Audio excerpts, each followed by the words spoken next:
Semuanya, perkenalkan nama saya Juliatika, NIM 2010-417189, kelas A3, jurusan manajemen. Saya akan mempresentasikan hasil tugas saya dengan mata kuliah ALB, dosen pengampu Melia Yosita SMMM. Dengan materi yang saya ambil adalah peraturan pemerintah tentang perdagangan melalui sistem elektronik. Selamat menyaksikan. Peraturan pemerintah adalah peraturan perundang-undang di Indonesia yang ditetapkan oleh Presiden untuk menjalankan undang-undang sebagaimana mestinya. Penjelasan ini tertuang dalam Pasal 5 Ayat 2 Undang-Undang Dasar 1945. Peraturan pemerintah adalah peraturan pelaksanaan dari undang-undang. Untuk membuat suatu peraturan pemerintah tidak harus secara tegas dinyatakan atau disebutkan oleh undang-undang yang menjadi dasarnya. Undang-Undang Perdagangan melalui Sistem Elektronik. Pada tanggal 25 November 2019, pemerintah Indonesia mengundangkan Peraturan Pemerintah Nomor 80 Tahun 2019 tentang Perdagangan melalui Sistem Elektronik atau PMSE. Peraturan Pemerintah Nomor 80/2019 berbunyi, perdagangan melalui sistem elektronik adalah perdagangan yang transaksinya dilakukan melalui serangkaian perangkat dan prosedur elektronik atau disebut dengan PMSE. Definisi PMSE: perdagangan melalui sistem elektronik atau disingkat PMSE merupakan penyebaran, pembelian, penjualan, pemasaran barang dan jasa melalui sistem elektronik seperti internet, televisi, dan jaringan komputer lainnya. Industri ini akan melibatkan transaksi seperti dana, pemasaran online, dan jual beli.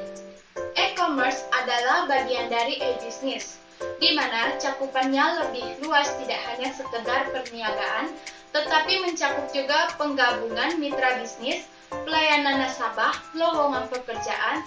Sederhananya, e-commerce adalah pembelian maupun penjualan produk secara elektronik. Persyaratan PMSE: para pihak dalam PMSE wajib memiliki, mencantumkan, atau menyampaikan identitas subjek hukum yang lebih jelas. PMSE yang diselenggarakan lintas negara wajib memenuhi ketentuan peraturan perundang-undang di bidang ekspor, impor, dan informasi dan transaksi elektronik.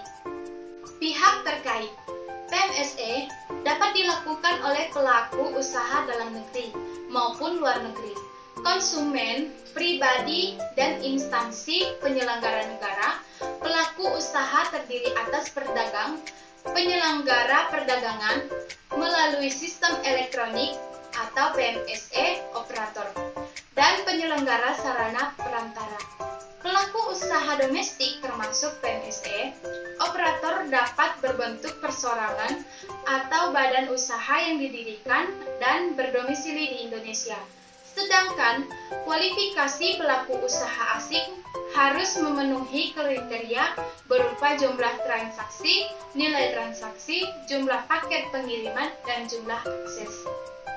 Kewajiban pelaku usaha: perdagangan yang memiliki PMSE dengan memanfaatkan sarana yang dimiliki oleh penyelenggara PMSE diwajibkan untuk memenuhi syarat dan ketentuan penyelenggara PMSE sesuai dengan standar kualitas pelayanan yang disepakati dan ketentuan peraturan perundang-undangan.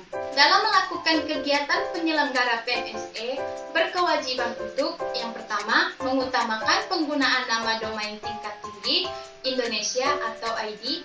Yang kedua, mengutamakan penggunaan alamat protokol internet atau IP address. Yang ketiga, menggunakan perangkat server yang ditetapkan di pusat data. Yang keempat, melakukan pendaftaran sistem elektronik. Yang kelima, mematuhi peraturan perundang-undang sektoral lain yang terkait dengan perizinan usaha PMSE.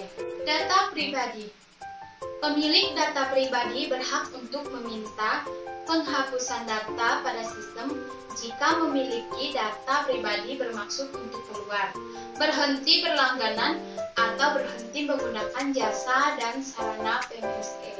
Kontrak elektronik: kontrak elektronik merupakan suatu wujud kesepakatan para pihak di dalam PMSE yang yang dapat diunduh dan disimpan oleh konsumen. Kontrak elektronik ditujukan kepada konsumen di Indonesia menggunakan bahasa Indonesia. Perjanjian jual beli dalam kontrak elektronik. Yang pertama, identitas para pihak. Yang kedua, spesifikasi barang jasa yang disepakati.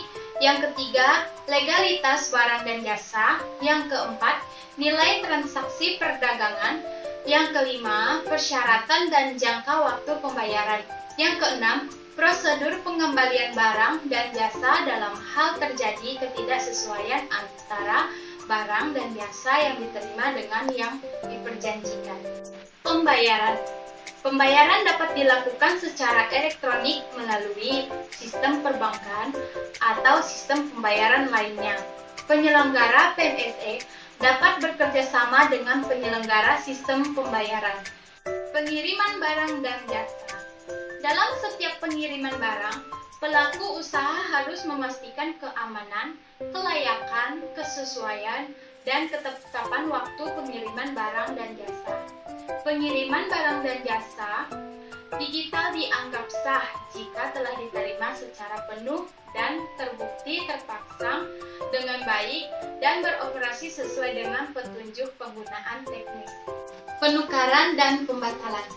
Pelaku usaha baik domestik maupun asing wajib memberikan jangka waktu paling sedikit 2 hari kerja sejak barang dan jasa diterima oleh konsumen untuk menukar atau membatalkan pembelian jika yang pertama, barang dan jasa yang dikirim salah atau tidak sesuai.